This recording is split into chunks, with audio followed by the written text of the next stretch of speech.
बिस्मिल्लाहिर्रहमानिर्रहीम।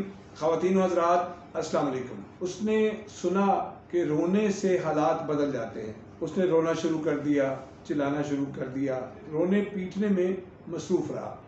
वो रोज़ो शब रोता रहा, चीखता रहा, चिल्लाता रहा, रोता पीटता रहा, हालात नहीं बदले। फिर कुछ दिन बाद उसने सुना कि हंसने से हालात बदल जाते हैं। उसने हंसना शुरू कर दिया।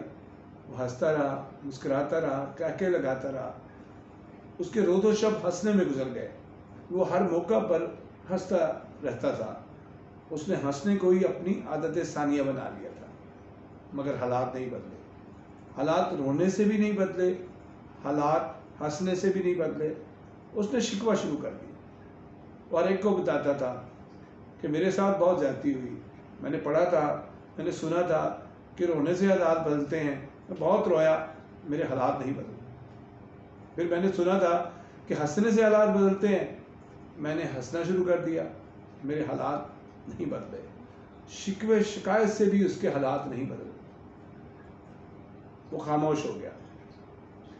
उसने जिस काम को अधूरा छोड़ा था, उसने उस काम को फिर से शुरू किया और उससे मुकम्मल करने की कोशिश में लग गया। वो जिस काम को शुरू कर चुका था, उसमें उसने महारत हासिल की। वो काम में लग गया। ख़वातीन व हज़रात, उसके हालात बदल गए, उसके हालात बेहतर हो गए।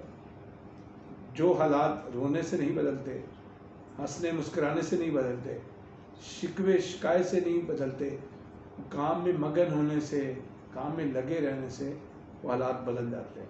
आइए हम सब कोशिश करें कि अपने हालात को समझें, अपने हालात की ज़िम्मेदारी लें और अपने हालात को बदलने की कोशिश करें। ये तभी मुमकिन है जब हम अपने काम के माहिर बन जाएंगे, अपने काम में मगन हो जाएंगे और उस काम की चोटी पर पहुंच जाएंगे। हालात बेहतर हो जाएंगे, हालात बदल जाएंगे।